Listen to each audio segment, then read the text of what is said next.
time for Two Guys and a Goalie with Dustin Nielsen, Matt Cassian, and the goalie, Joaquin Gage.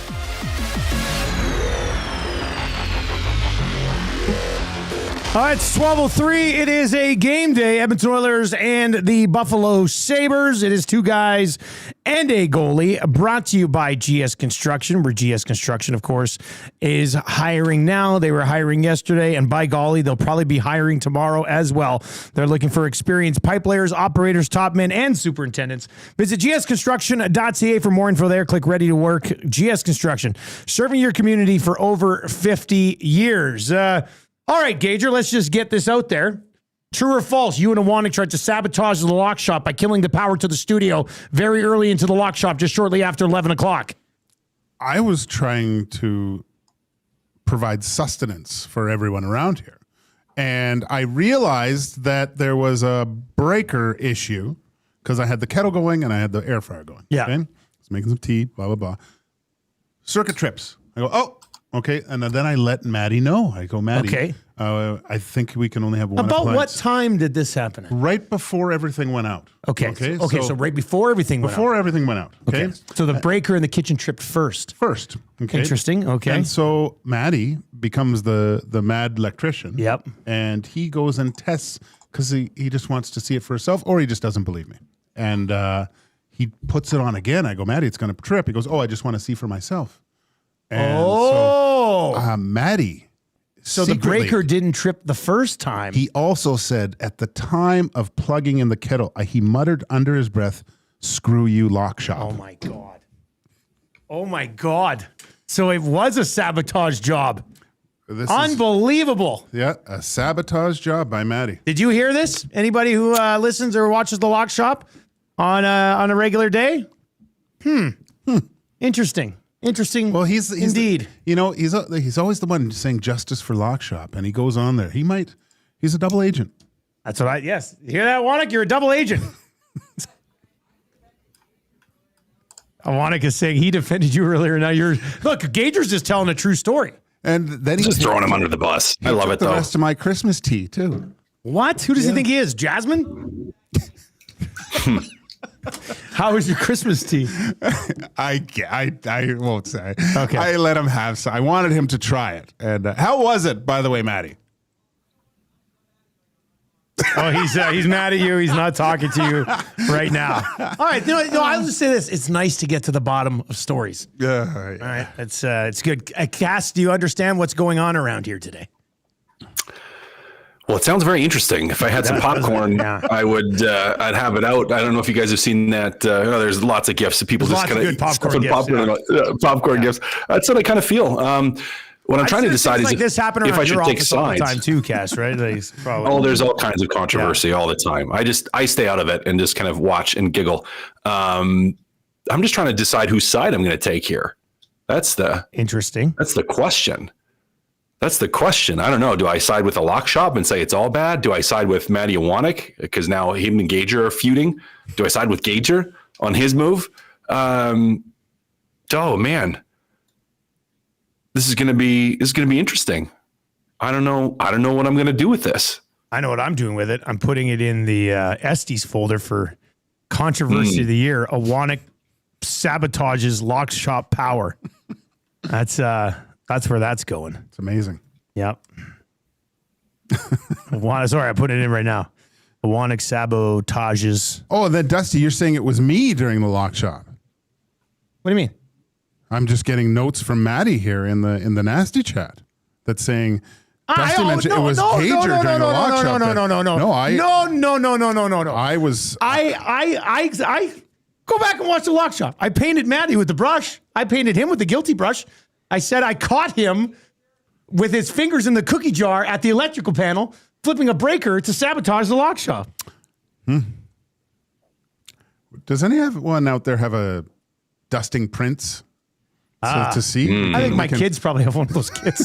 We can dust the electrical panel to see. Whose prints are we going to find on the electrical panel? Well, you're only going to find mine on breaker 17. But now, let's see where Matty Iwanek's... We need to see whose prints are on the lock shop breaker. They don't call it the Sticky Bandits for nothing, Dusty.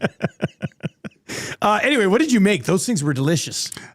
I just went into Save-On. They were pre-marinated pork ribs, the pork bites. Threw them on there.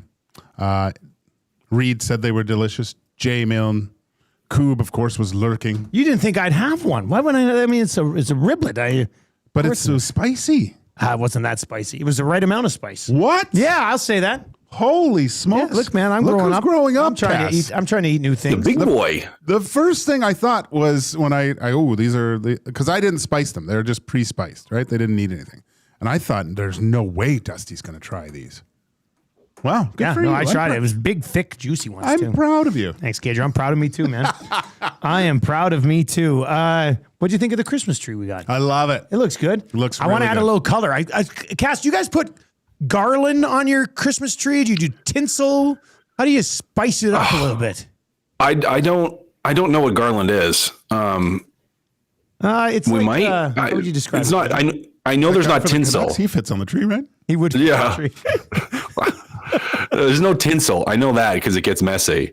I don't know. There's some beads of some sort that wrap around the one, and then Okay. there's like some pom pom things, and then the ornaments go on. We have 2 trees in my house, anyways. We got like Wow. we got the kids tree, which is like just chaos, like whatever the kids put on from a decoration standpoint, and then we have the one that sits in the front window, and that's like that's the fancy tree. Like that's the nice tree that's all decorated, and so that one has like I don't know. It's like. I mean, my wife's very creative and decorative and very, very good with that stuff. And I'm not at all. So I don't know. There's some beads things that she made me put around, and there's other ornaments, and there's paper ornaments. It looks fancy.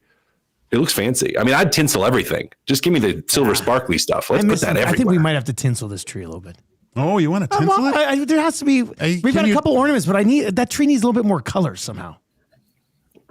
Is there lights on that tree? There's some lights on it. I don't know. I We just need feel more like- lights. Tinsel on a fake tree? That's tough. Why? Oh, okay, I guess you could do it. You could do it, I guess. We need something on the top. What too. about ornaments? Do we have ornaments? I brought in some ornaments. Oh, did today. you? We just need some more hooks. What are your ornaments at home like? We've got a bunch of different like ornaments that have been bought every year for Christmas. All 4 of us get a new ornament. Okay. So our tree just slowly over the years like gets that. filled up with those types of ornaments. Like, I brought an ornament, like a Switzerland ornament back for Tammy Nice. one year. Well, that's what I thought.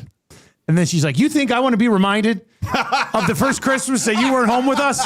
And I was like, Yes. "Yeah, Yeah, that's okay. I guess we right. don't need to hang the Switzerland ornament anymore." remember when I left you alone at Christmas? Remember the very first Christmas I left you and the kids alone? Well, here's something to remember that by.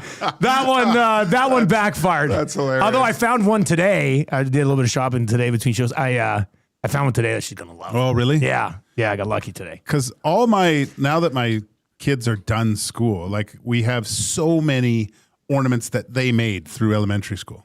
Yeah. And so that's basically makes That's up a lot the of ours bulk. is that too. Yeah. Like pictures when they made something. They're Yeah. great because my wife obviously did this. I didn't, but wrote on the back how old they were when they made it and stuff. So I like Are there some of them you try to throw out sneakily though? Like are there any you try to like Step this on? is like this is not even just like kid cute, but this is like so abysmally horrible. My kid is never going to realize or recognize that it's gone, and you're just kind of like just into the trash. Like, do you have any of those? Have you guys They ever done usually that? go on the back. Like it's There's a few on the Okay. back of the tree. It's that old meme with it's Jason Momoa and then Schneider from 50 First Dates because they kind of look the same in that thing. The front of your tree is really good looking, and the Rob Schneider's the back. Jeez. Poor Rob Schneider. This is a good idea. Zedmo over on the Nasty Chat says, "What about a 6 o'clocker lager can on the top of the tree? Cut out the bottom of it, and then just put the can down on the top of the tree." I did that last year. Did you? Remember I sent pictures? I was doing the At tree. your house? Yeah, and Oh, I I put a didn't know 6 that. o'clock lager, and I tied it with the thing and put it in the tree. Oh, yeah, but this guy's thinking right at the top as a tree topper. Cut out the bottom of the can, and then boom, 6 o'clock lager right on top. I don't have a problem with that. I think either. that would look pretty sharp. Yeah. Executive decision. After the show, I will drink a 6 o'clock lager, and then we will cuddle the bottom somehow. it looks. I don't know how you cuddle the bottom, but I'll cuddle the bottom, and then I'll hang it on the top of the tree. We could litter this tree with 6 o'clock lager. We really could. Just thrown in there. Thrown in there. Yeah. All right. 780-218-9999. A couple of text messages on this. Shovelhead says we have never had a tree without tinsel. Clean up, be damned. For us, that always finishes the tree properly. I grew up with a tinsel tree. Yeah. But Tam's non-tinsel family now, so I like the tinsel too. That was fun throwing the tinsel on. It's just a little bit here and there, And then someone would have to come in and clean it up because I was like chucking fastballs of that stuff at the tree. Good stuff. Coach Mike is in and says, I can't stand it. I know Maddie planned it. I'm going to set it straight. This is Watergate. I'm telling you all, it's sabotage. That's kind of funny. That's pretty good. Corey B says, is Gager going to come cook for us during the EST Christmas tailgate? Ooh. We're doing our Christmas show on Friday the 19th, and I'm sure it'll be some of the nasties out in the parking lot that morning. Hopefully it's not minus 25. Yeah, no doubt. That'd be a little crazy. All right. Let's get into it. The Edmonton Oilers and the Buffalo Sabres tonight. Cass, let me start this. So they lose to Buffalo, but it was like 3 weeks ago. Does that one still sit there for you to be like, let's go get them back? Or because it's 3 weeks ago, you're playing a little bit better than you were then, do you look back at that at all? No, I don't think for this one you do. And I think it's because it's different than if this was like Florida. It's who you play in the playoffs and have knocked you out and won a Stanley Cup instead of you the last 2 years. It's different than a Dallas who you play in the playoffs or an LA or Calgary. Like, it's not a rivalry game. It's a team you don't see that often. And a lot has happened since then. Yeah. Guys, a lot has happened since then. So I don't think that you're still smarting from it. Now, if Buffalo starts early and plays really well, all of a sudden you could feel that maybe a little bit. But I don't know. To me, I think this team is and has been moving in a little bit of a positive direction, and I don't think they're dwelling on that last time. Maybe someone brings it up in the dressing room, but I that's not the driving factor for the Oilers heading to this one. The driving factor for the Oilers game tonight against the Buffalo Sabres is the Oilers just being able to continue to push with that positive momentum that they have. Gager, what do you think about that? I think there might be a little bit, right? They got embarrassed. I think you take a little bit of it and say, look, these guys beat us last time. We got to get these points back, right? I think you do. And you look at, but the bigger picture is you've got a team coming in on back-to-back nights and getting the wheels beat off them a little bit and keep the team down. But I mean, we've seen in the past with this team that how they start is so important. I was going to say tonight even more so. Yeah, hit these guys early. Like they've had two great starts to games, past two games. They can't go. You can't have that attitude. It's just the Buffalo Sabres tonight, all right? Because they're going to have a little bit of a mean on getting beat last night and coming in here. So keep that bad feeling going and use whatever it takes to motivate yourself to start on time. The Buffalo Sabres so far this season, 2-9-2 on the road. They've played 13 road games, have won just 2 of them. This will be their 4th road game in a row. So far, 5-2 loss at Philly, 4-1 loss in Winnipeg, 7-4 loss in Calgary last night. So all 3 games on this trip, they've lost by 3 goals or more. Like this, I know the Oilers have had a bit of an up and down year, but with the way that they've played lately, and with what we've seen from Buffalo over the last week or so, I mean, this should be a game that the Oilers are in control of from start to finish. And Cass, would that not be another check mark in the Oilers are working their way back sort of list? Yeah. Well, stringing wins together. That'd be a 3-game winning streak, right? First time? First time all year. Yep. 3-game winning streak, which is huge. Yeah, I mean, yes, absolutely it would be. We haven't seen a 3-game winning streak. They've finally, and again, I've kind of thrown out that Dallas game as that scheduled loss out of there, but we finally hit a stretch of games now where they have consistently played well. Maybe not great in every game, but they played well. They played good. They've been solid. They've found ways to win now, a number of those games. And so this is just if we want to look at this and say, oh, they're back or they've turned it around, here come the Oilers and rah, let's see them rise to the top of the division. Games like this become must-wins against teams that you should beat, from a roster standpoint, that you should beat from a standing standpoint, is playing a back-to-back game. So with travel, everything has lined up, so you should win this game. Would you guys say, like, if they do win, and if they win well, like, let's say the Oilers play a really good game tonight, solid game, whatever the score ends up being, 2 and cash all the parlays. Yeah, right. Yeah. There you go. They cash at least half of the parlays. Yeah. They're on the over, whatever. Would you guys be comfortable saying they're back? Like, would that thought cross your mind? Not me. I don't think I would, Cass. Okay. Would you?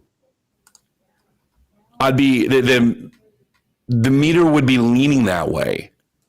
It'd be leaning that way. What it does mean, though, is that we'd be first 3-game winning streak of the year. We'd be like, oh, they're back. Yeah. I don't know. I just don't know if I'm there yet. Yeah. I don't know if I'm all the way there. That's why I asked. No, I don't know if I'm there yet either. That's why I asked.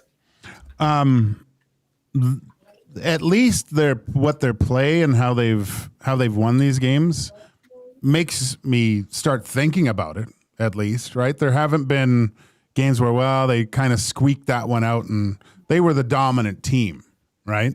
But I need to see at least. Didn't we talk, Dusty, or didn't we all talk about like 6? It's got to be 6 or 7 in a row. 6. Did you mean to do that?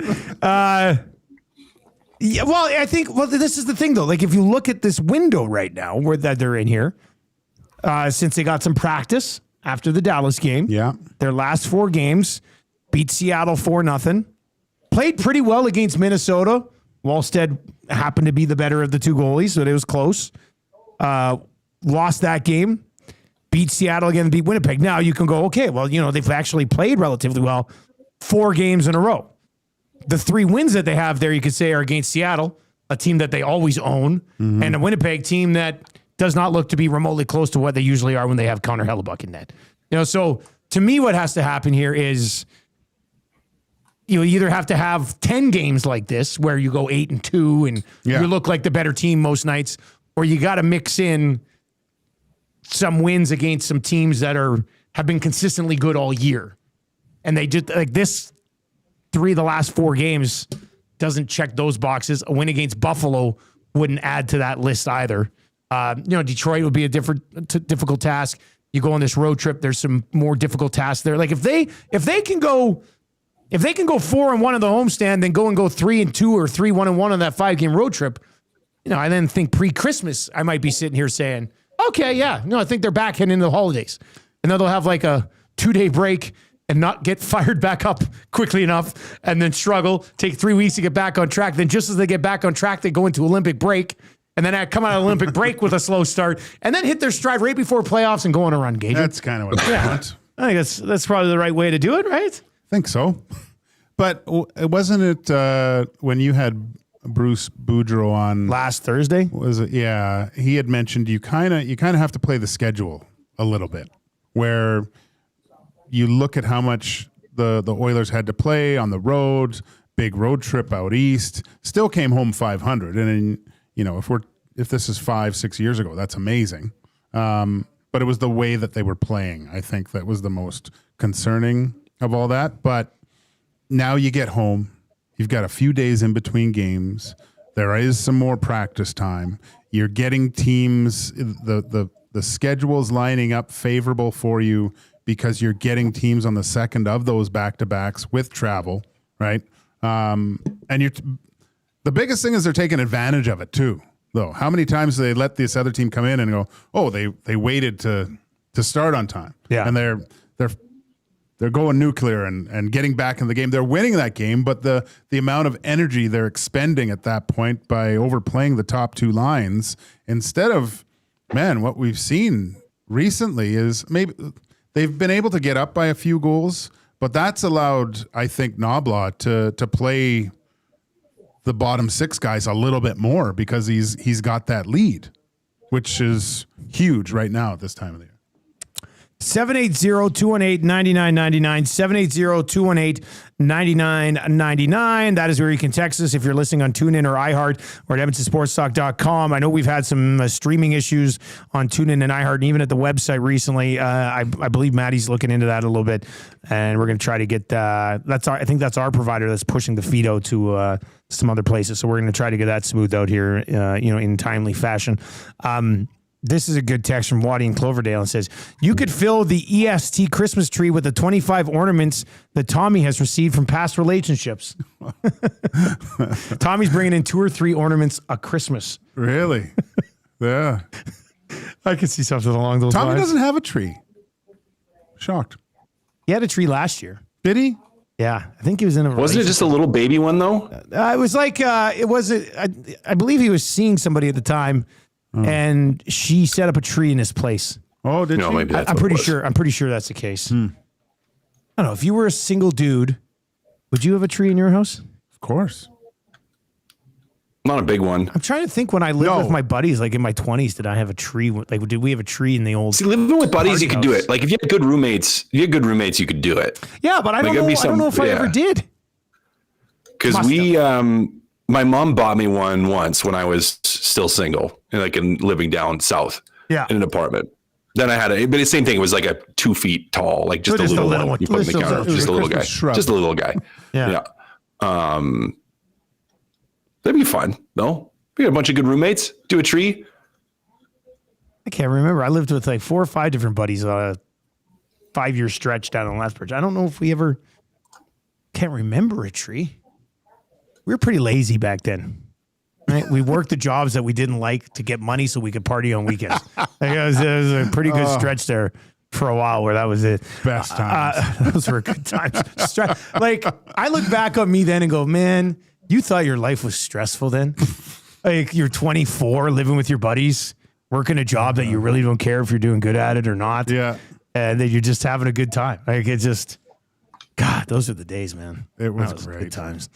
All right, McDavid, Hyman, and Nooch. What are the odds, Gager? You put it back together and it looks pretty damn good, hey?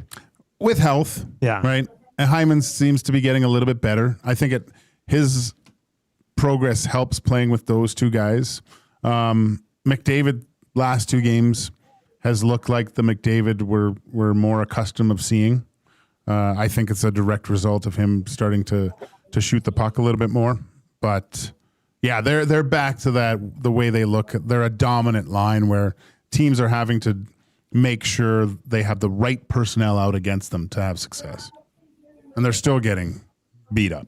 Cass, that is still, when it's all said and done and Knobloch blending this and blending that, that is still the best trio that you can put together for the Edmonton Oilers, isn't it? Yep. I even think it's more effective when they try to go nuclear nowadays. Yeah, it probably is. And the reason it's more effective than going nuclear is teams still have to respect the other groups. They have to respect Leon on that other line. Right. They have to respect that other line. And so that, you can't just get fixated on one of them. You have to deal with both. I said it before that game. Like I was so happy so happy isn't the right term. I was happy when they went to it. Again, I thought it was going to benefit them, and I think it has. It takes the pressure off other places in the lineup, and for whatever reason, Ryan Nugent-Hopkins seems to be able to contribute a little bit more offense too, as well. Reed had his great little point on the post-game show talking about Savoy and like I don't know what he finishes up with, but he's on pace to finish above that 10-goal mark, right? Yeah. For sure. He's on pace for like about 15. I think, So that's right in the proper wheelhouse, right? If you were to say, okay, Savoy's going to score 15 goals this year, you'd be like, yeah, giddy up. Give me some of that. He looks good with Draisaitl too. I think Savoy's might be too early to say this, but I think Savoy's the type of guy who will look good with most people. When he gets a chance to play with a McDavid or a Draisaitl, I think he has the game where you're just extremely complimentary because of the way he plays, right? I don't want to take anything away from the Draisaitl, but because I agree with you. I guess I want to give more credit to Savoy for being a guy that we would say that about.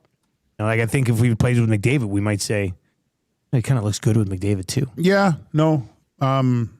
He's played the right way so far, and we're seeing the glimpses of the offense that he's capable of, right? Even the breakaway, because I remember he got a breakaway at the beginning of the year, and it was kind of not that he had time, but he kind of rushed it and shot it, and it was just looked a little jerky. Now you see a little bit more poise. His head's up halfway down. There's a decision on what move he's going to use, or what the goalie's giving him, and he's putting it away. It's an interesting mix of, not unlike the McDavid line. It's got a good mix of players, with Draisaitl being the facilitator, Podkolzin kind of the hammer, and you've got the dog on a bone with Savoy. I didn't have this down in my notes, but we're just talking about McDavid and different people play with him. Outside of Leon Draisaitl, okay, let's just remove Dry from this conversation. Who would you guys say are the top 5 players that have gelled with McDavid during his career here in Edmonton? Pat Maroon. Ooh. Yeah, I was Maroon, Nuge, Hyman. Yeah. Who are the other 2? Not including Draisaitl in this. Not right? including Dry. I think the 3 clear ones are Maroon, Nuge, and Hyman. Who else over the last more than a decade outside of Leon would you say, yeah, he looked good with Connor? There's some other names that jump off the page. I'm having a hard time off the top of my head. I know if you're listening, you'll have this. If you're watching on YouTube, you'll have it. But, McDavid and Hyman look good with him. Maroon had that stint with him. Obviously, Leon, when they're on, especially. But is there anybody else that really jumped off the page for you? I just recently, like, Roslovic didn't look too bad with him. Yeah, that's a really small sample size. I know. If Roslovic's can't be in the top 5, can he? No. I don't know if there's any, part of me was like, do you say Corey Perry? But that was just so intermittent and little spurts, and only with Leon. Yeah. They had moments. I can't even think of other guys who really got a good run along beside him. Yeah. Ty Ratty was okay in the preseason. Amish Man 19 says Puljujärvi had a short stretch at the beginning of one season. Yeah. Teddy Purcell, Cassian. Played Cassian with him a little bit. Yeah. Cassian was a nice fit, but he was a little bit too inconsistent on the offensive side of things to make that work. How many goals did he have? 20 that one year? Cass? Was it close? I don't think he had 20, man. Maybe not 20. But remember, I remember him he had 15 in back-to-back years. Yeah. And wasn't he? The one year was 15 and 59. I think a little bit he was thinking he was more of a goal scorer at that point, too. Because he had an interview saying that guy don't want to fight that guy because you don't fight a guy. Or he asked Tkachuk to fight, and Tkachuk mentioned something about goals, and he said, I've got 15 goals. What's he talking about? Yeah. Rip City Step says Maroon, preseason Ty Ratty, Hyman, Nuge, and that one game with Jesse Puljujärvi where McDavid scored a hat trick.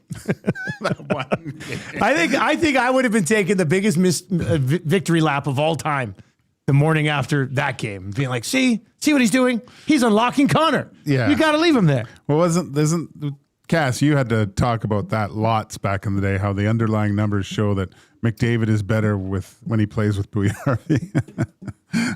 You would have loved those. That was kind of the first time I started to use analytics to help an argument ever in the history of analytics. Yeah, that was number wise. Yeah, it was a thing number wise. Yeah, you get those though. Like there's always no. You know what? No, I'm not going down this road of the analytics. I was going to go on a rant. I'm not going to go on a rant today, Cass. We don't need to go there today. Nope. Yeah. Nope. We're not going there. But it has to be the Nuge and Hyman. Who he's got. That's the thing. That's the best fit that he's had on this team right now. I don't think there are better 2 players in any combination, including Leon with somebody, than McDavid with Nuge and Hyman. I think those guys are. Yeah. When Roslovic comes back, where does he go? Probably goes where Matt Savoy is right now. Now, when Roslovic was healthy, they did have Hyman down on the third line there for a little bit. Yeah. Right, but Hyman's kind of got back up. It's getting back up to speed. I think you probably leave him where it's at, especially if you're rolling. I think Savoy would probably have to, and this is, I'm not saying that this is how it should be. I'm just thinking, from a fairness perspective, Savoy would probably have to continue to do some pretty special things offensively to hang on to that spot when Roslovic returns. And then I also think, Matt Savoy can be a more impactful player in the role that you need him on your third line than Roslovic really can be. Right? I think Savoy's a more complete player. I would say so. So there's that as well. Induced Comics says Chason was really good with McDavid as well. Yeah, how much did he play? Because what did Chason max out at that one year? Did he score 20? Maybe he was. He had 22. Yeah, his first year with the Oilers, he had 22. 20 on a PTO. He must have been riding with McDavid for most of that season. I think he should have had like 35 too, with the amount of backdoor tap-ins and stuff that he would have had. Yeah, he had 22 goals in 73 games that first year with the Oilers, then 11 in 65, then 9 in 45, and then off to Vancouver, and then Detroit to wrap up his National Hockey League career. Kass, what are your thoughts on as the team overall starts to play a little bit better defensively? They are doing it without Wallman in the lineup right now. What are your emerging thoughts on both Regula and Emberson so far this year? Oh, that's a big question. That is a big question. I think it's going to be an important one come deadline time. Yeah. You know what I mean? Yeah, a very important one come deadline time. Emberson, I think it seems to be with some stability of opportunity, he's started to find a little bit more consistency. Like there's things about his game I've always liked. I've always liked his physicality, because he doesn't shy away from it. And in watching, I'm like, okay, there's a player there. Don't expect much on the offensive side, but there's a guy that can hopefully give you some good minutes, play the penalty kill, do that. And he seems to have, with the opportunity, especially with Wallman being out, that he is getting to play, not having to rotate in with Stetcher, just being in the lineup every single night. Like that confidence, I think, has started to help him. I still like Regula. I'm still trying to figure out, because he skates incredibly well, and some nights it's there, and when he's moving well and the puck is efficiently on his stick, off his stick, like he looks like, I'm like, yeah, he could be a successful guy that can keep playing in your third pair. But if you had to ask me, do I feel comfortable with both of those guys in the bottom six in the Stanley Cup final yet? Not there yet. Yeah, me neither. Not there yet. Like there's, I would say, some encouraging signs. And Regula, we've seen him kind of since the beginning. Like again, with his mobility and how he moves, there's little spurts and shifts and games where he looks really good. Emberson has been more consistent, and so I probably am a little further ahead with Emberson than I am with Regula at this point. But I'm not. I don't know. I'm not still completely supernaturally confident. Like I'm still looking to upgrade the defense at this point. If trade deadline was today, it's like I feel like we got to do something. There's still time before that deadline comes, but they've been growing on me slowly, steadily, but not all the way there yet. Gager, what do you think? Let's say game one of the playoffs is tomorrow. You comfortable with either of those guys being your number 6 guy? It's so tough to say right now. I think Do you think one of them has the potential to do that by the end of the year? I think they both have I think this, like with the Wallman being out, Stetcher gone, this is a huge... They're getting time, these two guys. It's a huge 3 weeks here till Wallman's back. Like they say Wallman's starting next year is kind of around there. Basically today they said, or yesterday, the update was that it's going to be like at least 2 weeks, probably a little bit longer. So this is a massive time for those two guys to really establish themselves where they get their game to a level higher than it is now. Like, and I don't mind how they're playing now. They both look pretty good, right? But now we're talking in the Stanley Cup Finals. Are they counted upon as your third pair? You're going to want to see more. And this is just another, Kass, you talk about now that they know they're not coming out of the lineup. There's a sense that it's not a sigh of relief or anything, but it allows you to just focus on the game itself instead of thinking, I can't make a mistake or I might be out of the lineup the next night, right? They can just play their game right now because they're their only option. Sometimes that's a good way to start building your confidence as a player. So let's. I'm going to hold judgment, Dusty. Let's see where they're at the end of Christmas here, because I think the coaching staff and management want to see what they look like at that time too. Gager, I know you've had that hoodie for a while and you've been wearing it today, but I have to say it is a nice hoodie. It's one of the best. That's a really nice McLaren hoodie. It is one of the finest garments that I own, Dusty. It's one of probably the most expensive garments that you own. Yes, as well, probably that too. Did I tell you about the new F1 store in the mall? Well, maybe we'll hit there one day, me and you. We'll just go over there. It's I took Martian there the other day. It's up. Somebody actually went to our website. You know, we've got that contact submission form at the bottom. Somebody contacted me through the submission form just afternoon today. It says, a few weeks ago, I heard Dusty talking about a new F1 store in West Edmonton Mall, but for the life of me, I can't remember the name of it was. I can't remember the name of it either. I think it might have been like V8 or oh, really? Something to do with the guts of a car.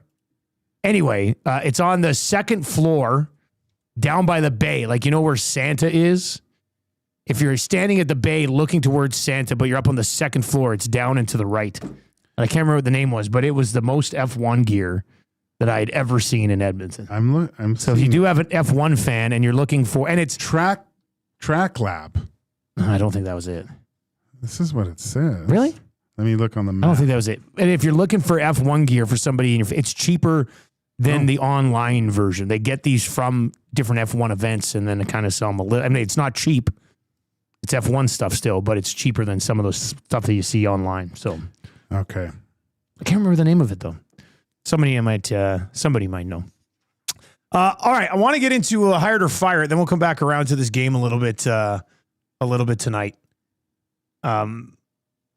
But we got some discussion points to be had here on Hired or Fired. So let's get into this for GS Construction. It's Hired or Fired, where they are hiring now. I brought this up on Oil Stream yesterday, brought it up on the Nielsen show this morning. I want your guys' 2 thoughts on this.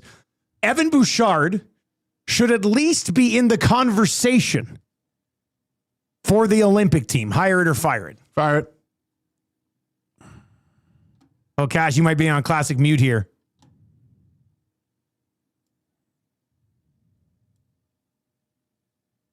Is Cass muted? Say something, Cass. I clicked the mute button and it didn't click off, and then I had to click it like 5 times. It wasn't working. So I actually did try to click it. No, I mean, fire it. I mean, how and why? Like, he's been playing better for a month and a half. Yes. He's been pretty good in the last 2 playoffs, which are high critical moments. And how was he for the first 2 months of the season, Dusty? He had a horrible first month. I mean, don't paint me as a Bouch guy. I'm just asking, should he be in the conversation at least?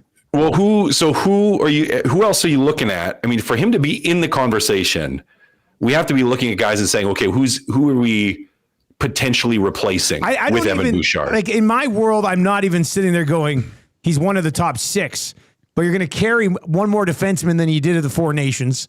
And to me, he'd be just a straight up, if Makar gets injured and is out, then you put Bouch in to help on the power play or something along those lines. Like, he's been pretty, like, he drives me insane. You guys know this. Even that last game, and he'd been good for a while, but that last game when pizza right up the middle gets walked, I'm like, I don't want that guy out there in the last 3 minutes with an Olympic medal on the line. But then I look at it and he's 3rd in the league in D scoring. The only Canadian defenseman that gets more points than him is Cale Makar. He's improved over the last month defensively, and he's actually been better than we all expect every year in the playoffs. So my point of this was, when they post the team, he's not going to be on it. But, like, you know, underneath in smaller print, it says just missing the cut. I feel like maybe he's done enough to be one of just missing the cut guys. You know, like, which would say he's in the conversation. They briefly go, you know, here's 15 defensemen we're talking about. And 7 of them, they go, oh, definitely not, definitely not, definitely not, definitely not. I'm just saying, is he one of those guys? I mean, they're going to write his name down on the list of, hey, who do we have to look at for this position? Like, because you're going to list the top 15 guys. You're going to list the top 20 guys, defensemen, from a Canadian standpoint. He would have to be on that list. Yeah. He's going to be on that list. Like, he's in the top 12 for sure. See, so to me, if you have him in the top 12, that's being in the conversation, right? It says okay, so Okay, so maybe like if I'm going to be clear with it, is that if that's the conversation you're talking about, yeah, he's in the conversation.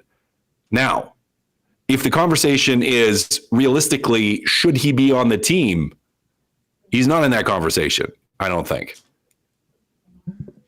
Let's like, do you think any town who actually argue that he should be in the top 6? Yeah. You're not going to get that argument from me, but I don't know. I think he probably deserves a little bit more respect than some of us in the market give him in that overall conversation.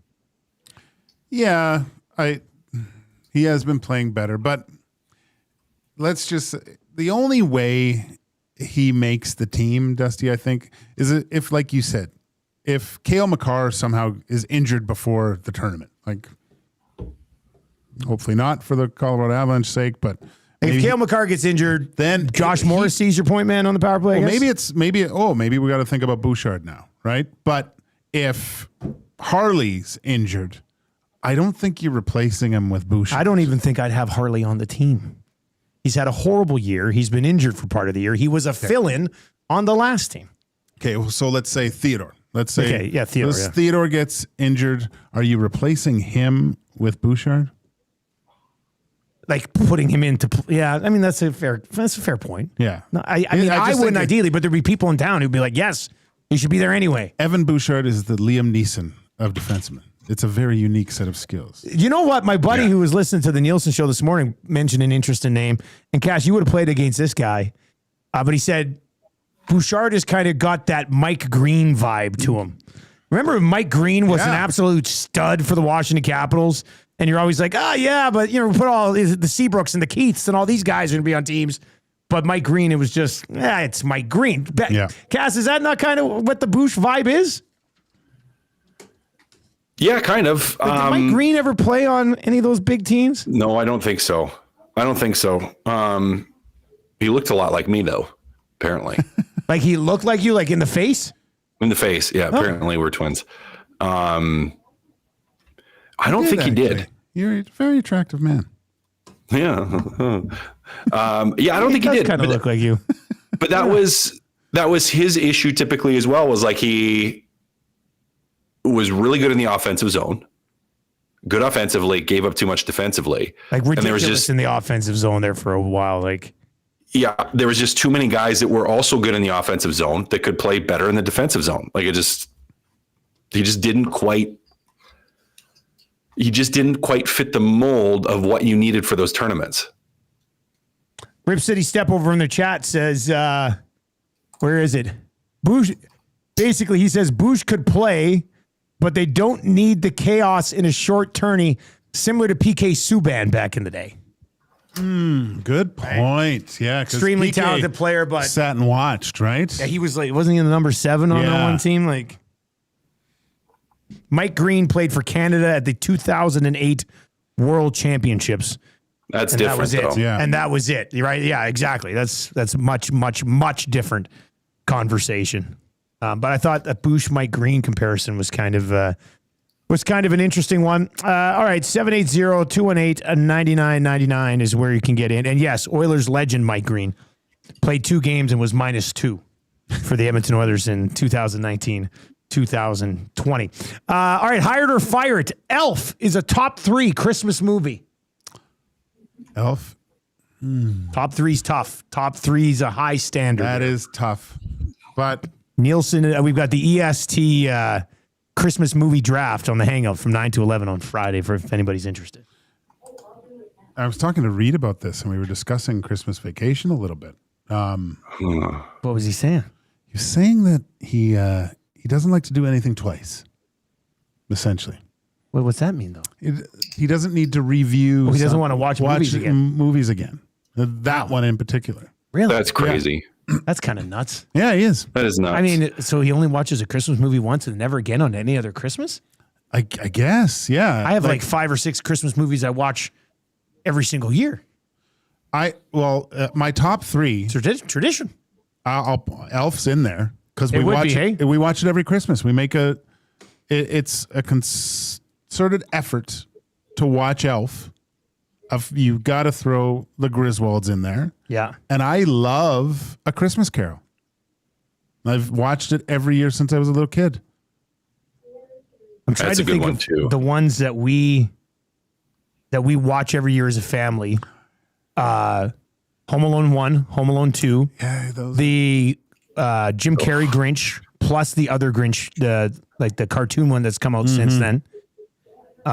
Tammy and I will watch Christmas Vacation. We'll watch Elf. And we've thrown in over the last couple of years a new one into the rotation, Spirited, with Will Ferrell and Ryan Reynolds. Oh, yeah. Yeah. I didn't mind that. They It's got a actually bad pretty, rap. it was pretty funny, man. Yeah, it's There's a little bit of hilarious. musical mixed in there. Yeah. But it was funny. The good afternoon bit is something Oh, that it's I could great. get behind 100 Have times. you watch the, guys? Oh, go ahead, Kass. Go ahead, Gager. You're going to go, I think, where I'm going to go. So go ahead. I don't know. I was gonna like with Ryan Reynolds to mention. So one of my top Christmas ones, I don't know where exactly it fits in the list, is Just Friends. I don't know if you guys have really watched that one. If you have not, Does he go home with a girl for Christmas? Is that what it is about? Or It's is good. this- yeah. Yeah. it haven't just seen got that one. a lot of quotable movie. Very quotable movie. Yeah. Yeah, very good one. That was one of our favorites, like just from a light comedy one. I don't know. I'm trying to figure. Like Elf is I probably got to hire this and keep Elf in the top 3. I don't know what else is in there. I feel like it just changes all the time depending on my mood. But Elf would probably be pretty consistent, Like a somewhere in there. consistent one. In Yeah. there, yeah. It's tough. I also watch Bad Santa by myself every year. Tam doesn't really. You know what? Now that she's been watching Landman, maybe she'll have a little bit more time for Billy Bob Thornton and Bad Santa. What about a lot of people don't like this? I think it's great. Is the Polar Express? Oh yeah, Polar Express. Yes, that was the other one we watched with the kids Yeah. every year. Yeah, Polar Express is good. He had a hole in his pocket, and the know, bell and fell the out. bell fell I know. out. Yeah. But then the bell was there at the end. It's kind of a unauthorized biography about my own story. Yeah. All right, let's go this one. Hired or fired? The Canucks should trade Quinn Hughes this season. Just pull Fire the it. plug. Fire it. You're never going to win. You're never going to win. You're never going to win. But what are you like? I don't know. I feel like they're in an insane position here because there's no good outcome. It feels like right now for You're the not Vancouver probably Canucks winning with that this. deal, right? Can we get back to top 10? Hey, we Christmas can movies? go back there if you want. No, I'm kidding. You're going to lose him anyway, though. Like, Not the thing this is- year, but he's a UFA after next year. Yeah, I know. So that's what you're saying. Like, pull the plug now because it's going to. That's it. Just I mean, move on. it's a tire fire now. They would have to. They would have to show so much improvement going into next season. I mean, this is a long ways away. To and try to stuff. convince him to try stick to convince around, him like, to yeah. stick around, and then you're going. I don't think there's anything they could do, Gager. What could they do to convince Quinn Hughes that this is the best place for you now when you can go wherever you want in the league? Well, especially you always hear stuff that goes on, and then it's not a good dressing room anymore. Like, not that it was to begin with, but it just seems like such a toxic place right now.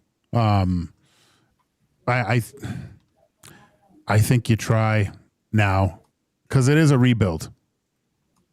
Teams don't want to say it because there's actual stats when ownership says it's a rebuild. Their ticket sales go down because no one wants to watch a rebuild anymore, so they won't say that a retooling or whatever. But they're not a competitive hockey team anymore. 780-218-9999. Cass, just not worth it, eh? Just No, it's a impossible situation. I think I'd pull the trigger on something. All right, Christmas season baking is better than Christmas dinner. Hired or fired. So you got like 3 weeks of Christmas baking. We had VR Montenegro's wife Ginger made a bunch of stuff, dropped it off. You get in some on that? It's in the tried some kitchen over fudge. there. Yeah. Or one big Christmas dinner. What do you prefer? The whole season of baking or one Christmas dinner? So the question is, Christmas season baking is better than Christmas dinner, hired or fired? Fire it. Although it's fun to cook, like bake with the family, Christmas dinner involves everyone, right? And I find myself pulling the Clark Griswold, sitting back and watching everyone Just talk. enjoying And everybody. you just sit amongst the chaos of noise, Yeah. and just kind of smile So you're looking at the dinner experience. with it. Yeah, if Yeah. you share Christmas more with the dinner, then I think solely on the baking. Although baking, it's nice because you're bringing it to people and making it's fun. Cass, which side do you come out on here, the baking or the dinner? I'm on the dinner side. Like the baking is good, but I kind of feel like you try to save calories during the season as much as you can for that Christmas dinner. Give me the dinner. Give me again. And I'm not particular if it's ham or if it's turkey or if it's a roast or prime rib. Like I don't care. Get some good protein, all the sides, all the Ukrainian sides, and just family and people you care about. Like, I don't know. That kind of adds to it because food to me, it is good by yourself. I love food, but it's even more when you can experience it. And I feel like just the baking over the course of the thing is like, I'm just grabbing a slice of banana bread or grabbing whatever. The meal is I don't know. I think I'm going to disagree with you guys. I think I'm going to say the baking, because we have a Thanksgiving dinner. We have an Easter dinner. We have a Christmas dinner. I don't know anybody does a ton of Easter baking or a ton of Thanksgiving Day baking. I think this is the prime baking season. This is where the hay gets made. This is a big one here. So I think I prefer the Christmas baking because I have a couple other dinners during the year. There's a plot twist. Yeah, I didn't think you would. You threw. But there I am. That's crazy. Well, Hershiser over there throwing the curveball. He did have a good curveball, didn't he? He did. Yeah. All right. What's coming up on EST Afternoons here today, guys? We've got, of course, Tim Hraney. Beautiful season wrap. We'll season wrap the F1. Then I guess it's there's going to be fireworks, Dusty, because Matt Iwanek is coming in, and we're going to talk a little bit about the CFL schedule. Oh, really? I mean, Fajardo here. Are you guys going to discuss how you work together to sabotage the lock shop earlier today? We are going to work times. together to mend bridges, I think. So that's good. I like that. It'll be. I think that's tremendous. All right, Cass, prediction for the game tonight, buddy. What are you going with? I think Oilers keep rolling. I think they roll. I think they roll too. 5-2 Edmonton. Oh, that's what I was going to say. What's your prediction, Gager? Well, you're going to hear it probably in the last segment of EST Afternoons for the Screw It, Let's Do It parlay. Oh, you guys hit one yesterday. We did. Gager said you hit, or Hernandez said you hit one yesterday. Yeah. Well done, sir. What was it? Tuck, Kadri, and Kaprizov. Yep. All with a point. Kaprizov with the empty netter. Hey, it doesn't matter how it gets done. We've got a bunch of specials already up. Click show. Oh, wow. What do we got here? 1, 2, 3, 4, 5. We have 6 parlays already up over on the EST specials page. Get all your Christmas shopping done right away. Yeah. You can turn this around quickly here. That's going to do it for Two Guys and a Goalie, brought to you by Sandman and the crew over at GS Construction, where they are hiring right now. For Matt Cassidy and Walking Gage, I am Dustin Nielsen. We'll talk to you later. Take it easy.